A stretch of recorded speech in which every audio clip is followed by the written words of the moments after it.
Oke, assalamualaikum warahmatullahi wabarakatuh, teman-teman. Selamat malam, salam sejahtera untuk kita semuanya. Semoga kita yang dipertemukan malam ini secara virtual melalui saluran media sosial YouTube dalam kondisi sehat walafiat dimanapun berada dan dimudahkan seluruh aktivitas ataupun hal-hal yang direncanakan. Baiklah, saya malam ini akan menjawab pertanyaan teman-teman sekalian terkait dengan sebuah buku yang sudah saya posting di media sosial saya, di Facebook saya, Julhan Sifadi. Jadi, buku yang berjudul Kesaksian Korban Penculikan Jin. Jadi bukunya ini, ya, bukunya ini Kesaksian Korban Penculikan Jin. Jadi, sebagaimana postingan saya sudah banyak tentu teman-teman yang berharap bisa mendapatkan, bisa membaca. Tapi saya berusaha maksimal untuk bisa merilis ini pada akhir bulan Juni. Mudah-mudahan semua bisa dimudahkan sesuai dengan rencana. Untuk pengerjaannya sekarang sudah 95%. Jadi 5% tinggal saya mereview spelling errornya, kata-katanya, kesalahan-kesalahannya. Jadi saya masih cetak dalam bentuk dummy. Total halamannya sekitar 100 halaman lebih.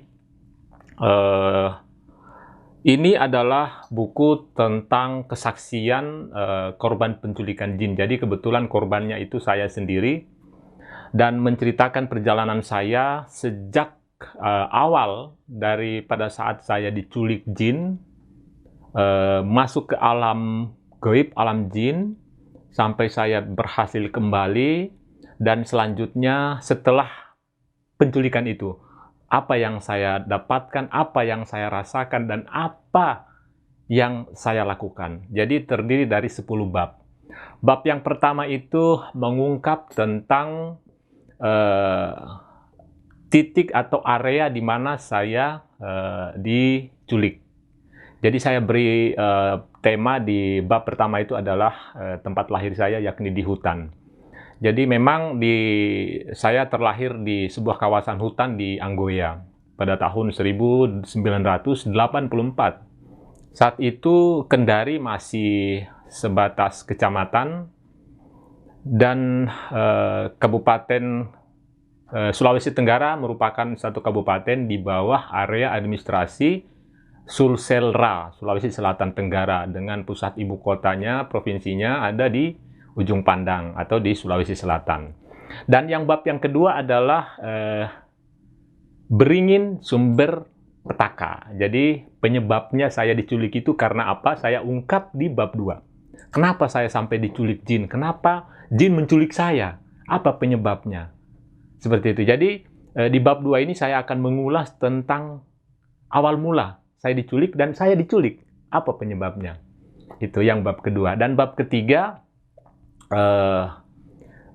temanya berawal dari petak umpet. Jadi saya diculik itu pada saat saya bermain petak umpet bersama kakak. Jadi petak umpet itu kita ketahui bersama bahwa yang satu berlari bersembunyi dan yang satu lagi mencari. Jadi kebetulan giliran saya untuk bersembunyi dan ternyata saya langsung diculik oleh jin yang sosoknya pada saat itu serupa dengan kakek saya. Dan saya akan mengungkap secara detail sosok jin penculik yang menculik saya ke alam gaib, yang membawa saya ke sana. Dan yang bab keempat itu menjalani proses popanga. Jadi proses popanga ini adalah sebuah ritual pemanggilan manusia yang diculik oleh jin atau pemanggilan di alam gaib, alam jin. Jadi biasanya ini dilakukan atau kebanyakan ritual suku Muna. Jadi suku Muna Provinsi Sulawesi Tenggara. Jadi perlu saya jelaskan lagi bahwa suku Muna ini adalah yang mendiami Pulau Muna, Provinsi Sulawesi Tenggara yang ada di kaki Sulawesi. Dan yang bab kelima, mulai pasca setelah saya diculik. Efek daripada kepulangan saya setelah saya diculik, saya akan mengungkap di bab 5, yakni sering ketakutan. Jadi saya mulai sering ketakutan di sana. Mengalami perasaan sering ketakutan sendiri dan tiba-tiba menyaksikan sosok-sosok yang aneh, tapi saya belum menyadari sosok apa itu. Hanya saja perasaan saya bahwa itu saya takut melihat sosok itu. Itu saya akan ungkap di bab kelima. Dan bab keenam, saya akan mulai mengungkap awal saya mulai menyadari bahwa sosok yang selama ini saya lihat itu ternyata jin. Itu di bab keenam. Dan ini saya akan meringkas, karena kalau saya ungkapkan secara keseluruhan mungkin cukup panjang ceritanya, tapi saya akan meringkas secara detail dan real time, secara tanpa melebih-lebihkan. Saya ungkap seperti Anda membaca sebuah berita features. Seperti itu. Dan yang bab ketujuh ini cukup menarik. Jadi saya mulai berteman dengan jin. Jadi awal mula saya mulai berteman dengan jin. Setelah saya mulai menyadari melihat mereka, saya berteman dan berkomunikasi rutin. Dan cukup lama waktunya, yakni kurang lebih sekitar 14 tahun. 14 tahun bukan waktu yang singkat. Sehingga saya akan mengungkap secara detail, mulai dari sosoknya, bentuknya, rupanya, jin yang sering saya temui. Saya akan ungkap semua di sana. Mereka tinggal di mana, karakternya bagaimana, jenis-jenis atau tipe-tipe jin itu seperti apa yang sering saya temukan. Ada yang jin yang di dalam rumah atau jin rumahan, ada jin liar yang di pohon-pohon, di hutan, di sungai, di danau. Saya akan ungkap di bab 7. Dan di bab 7 itu juga saya akan menceritakan bahwa pada saat itu saya memiliki teman atau rekan yang sering saya ajak berjalan ke sana kemari atau beraktivitas, mendampingi aktivitas saya. Ada 4 sosok makhluk jin yang sering ikut ke saya, sering berkomunikasi, dan rata-rata mereka alhamdulillah itu yang sering saya jumpai ketika misalnya sholat di masjid, pada saat mengaji, atau pada saat setelah sholat. Ya 4 sosok ini saya akan ungkapkan di bab ke-7, karena di sana saya sudah mulai berteman dengan jin. Dan yang ke-8 tentu saya akan lebih fokus ke kita harus mengenal karakteristik.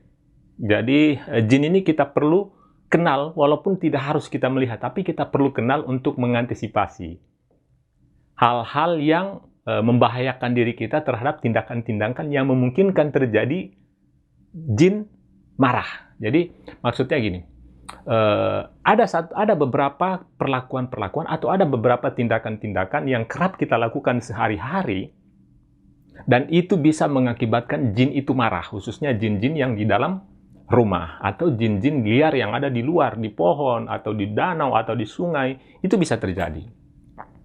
Dan yang paling penting adalah berada di bab ke-9.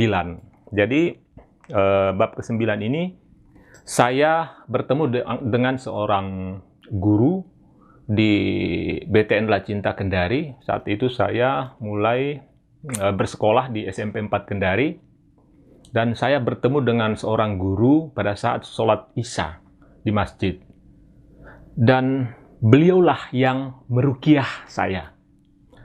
Meruqyah saya, dan prosesnya itu cukup lama, 3 bulan untuk membujuk saya diruqyah. Karena beliau ini melihat bahwa saya adalah manusia yang memiliki keanehan, atau sosok saya pada saat itu aneh menurutnya, menurut penglihatan beliau. Dan mohon maaf, mungkin di sini saya juga akan mengungkap proses perjalanan saya sehingga diruqyah, dan penglihatan saya di sana mulai tidak seperti biasanya. Jadi sebelum diruqyah itu saya benar-benar melihat mereka beraktivitas setiap hari, lalu lalang setiap hari. Saya bisa, bahkan ketika saya jalan, saya harus menghindar untuk menghindari mereka agar tidak saling tabrakan. Artinya saya benar-benar real melihat mereka ketika saya beraktivitas setiap hari. Dan ketika diruqyah itu, saya akan mengungkap bagaimana hubungan manusia yang bisa melihat jin. Memungkinkan tidak manusia melihat jin? Atau memungkinkan tidak manusia itu hidup berdampingan dengan jin? Saya akan ungkap di bab ke-9. Dan tentunya sebagai sebuah buku. Di buku ini saya merahasiakan satu bab. Dan bab ke-10 ini sangat penting. Tapi saya akan rahasiakan, cukup teman-teman bisa dapatkan di buku ini dan saya akan mengirimkan kontak nomor untuk menghubungi saya ketika membutuhkan buku ini untuk membaca atau untuk mendapatkannya seperti apa caranya. Ya, saya akan tampilkan di bagian bawah kontak person saya, WhatsApp saya, dan mungkin media sosial saya. Silakan untuk interaksi teman-teman. Jadi perlu dicatat juga bahwa dengan membaca buku ini akan teman-teman sekalian akan sangat memahami dunia jin seperti apa, dan insya Allah bisa menghindarkan kita untuk masuk ke dalam golongan-golongannya, golongan jin.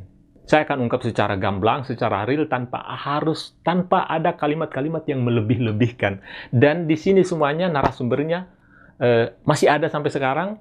Kesaksian-kesaksian narasumbernya juga saya akan tampilkan di buku ini.